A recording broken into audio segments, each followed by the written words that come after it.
Hello, everybody. Sam Tom Miller here, and today we're talking about Hellraiser. I got a tripod in frame. That's not good. So, Hellraiser, to me, get out of frame, tripod.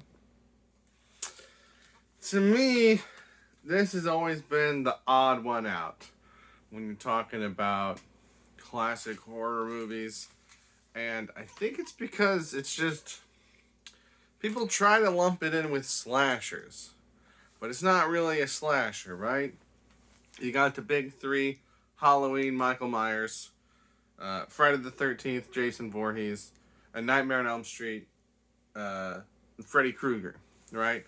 And people try to throw Hellraiser and Pinhead into that same group as like horror icons, but like this isn't like those ones. Not that that's bad, but I think when you are constantly trying to throw it in that circle, and then fans of slashers and American horror movies watch this, and it's not either of those things. It's not a slasher, and it's a British film, which are different than American films. So I think this one kind of gets a bad rep. Is it bad rep or bad rap? I feel like bad rap is what I hear, like a rap sheet. But to me, like a bad rep, like reputation, makes more sense. I don't know. What does that saying mean? Where does it come from?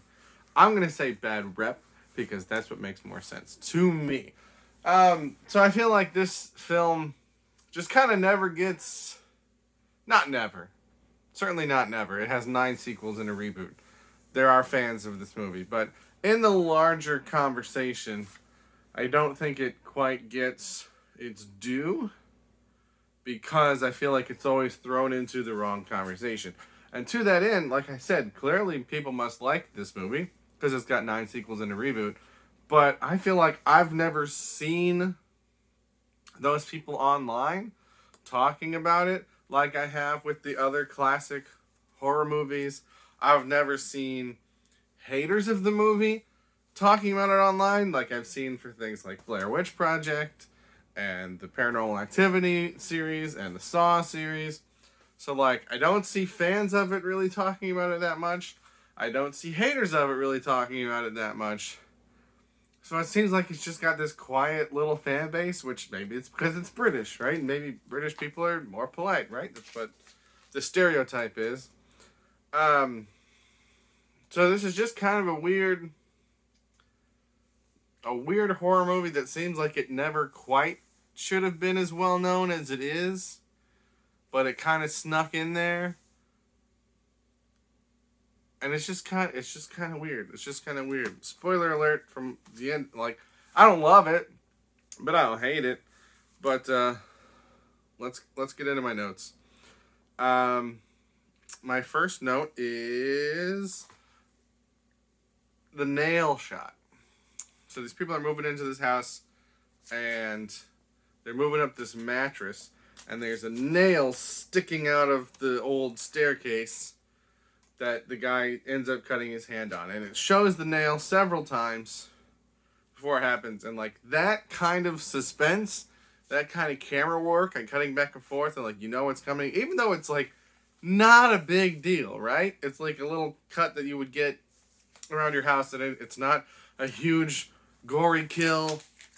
It's not some insane trap. It's just a little thing. But that kind of camera work, I love that kind of stuff. And I wish there was more of that in here, because there's really not. That's kind of the only example of it.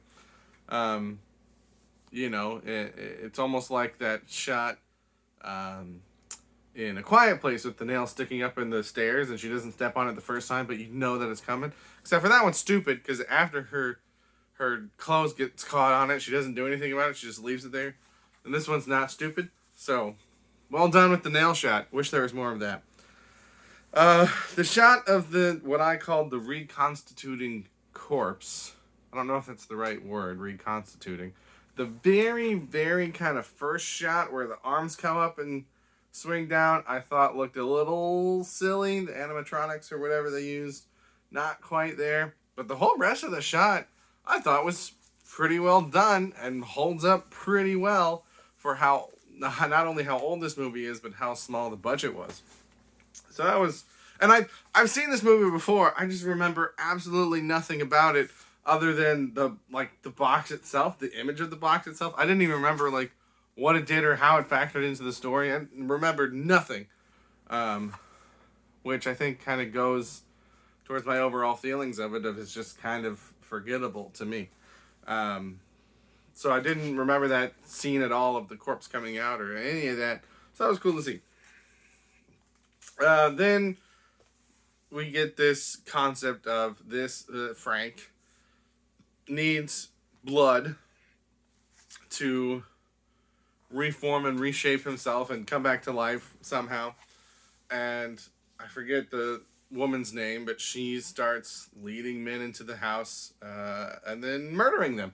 And my question was just, does it have to be human blood? Because they don't ever say that. But then, I don't know, because there's lots of rats in the house. And at one point he nails some rats to the wall, and at another point he like slices a rat open. And he doesn't visibly change from those. So maybe animal blood doesn't count. Maybe it does have to be human blood. But also rats are much smaller than people. So maybe it would just take a lot of rats. But it's also kind of weird because like the first instance, right, is just the blood from the nail cut on the hand. It's not that much blood. It's way more blood than it should have been. I wrote that down also. Like, absolutely insane that small cut would cause that much blood that quickly. But overall, it's not that much blood. And that did quite a bit of work in terms of getting him anything at all reconstituted. Head, torso, limbs, able to move around, able to talk. And then he murders several people, right? How many does it show? At least, I want to say we see at least 3, but I think there's more. And, you know, the implication is that it's going on for a while.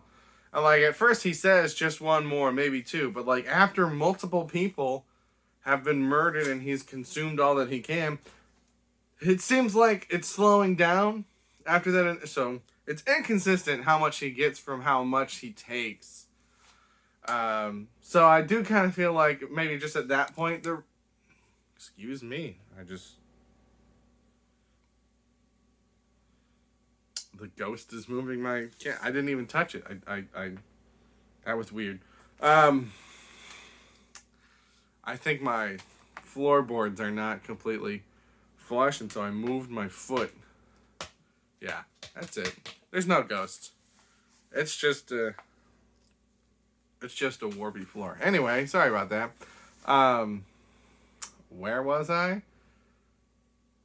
There's inconsistencies in how much form he gains for how much he takes from others. But it makes me think that at that point, a few rats would be not noticeable. But if you get a bunch of rats or squirrels or rabbits or whatever's out there in those woods, I feel like you could at least try to do something before you just start murdering people. Which, if I'm going to skip ahead a bit, I just wrote, murdering people to help the man you're cheating on your husband with, which, oh, by the way, is his brother.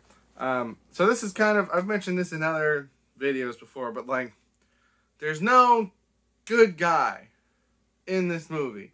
The daughter, kind of, Kirsty, I think is her name, but, like, she kind of becomes a main character as the movie goes on because she gets this puzzle box and she accidentally opens it and she interacts with the Cenobites and she ends up, you know, tricking Frank. So it's like she's kind of the hero girl, but she's not really introduced that way. She's not introduced at the beginning. She comes in later on and she comes in as the daughter of who seems like the main character, so she doesn't feel like the main character until a ways in, which is just kind of weird.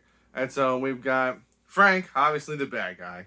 Then you got the Cenobites, who are like pretty much demons to some, angels to other, angels to some, demons to other, whatever they say. Not good guys. Then you got the wife, not a good person. Then you got her husband. Hard to get a read on him, but like maybe he's not terrible. We don't see him do anything terrible.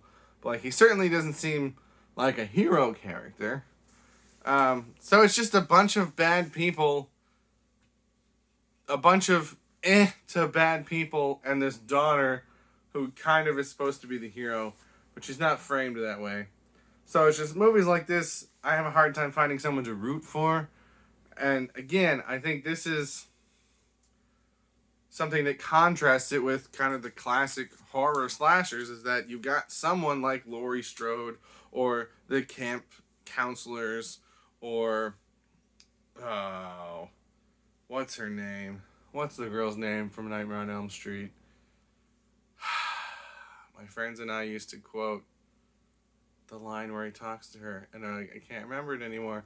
But anyway, the point being, you have hero characters, and maybe they're not great people, right? Camp counselors at Camp Crystal Lake are often not the greatest, but, you know, they're not the worst people in the world, like the people in this movie.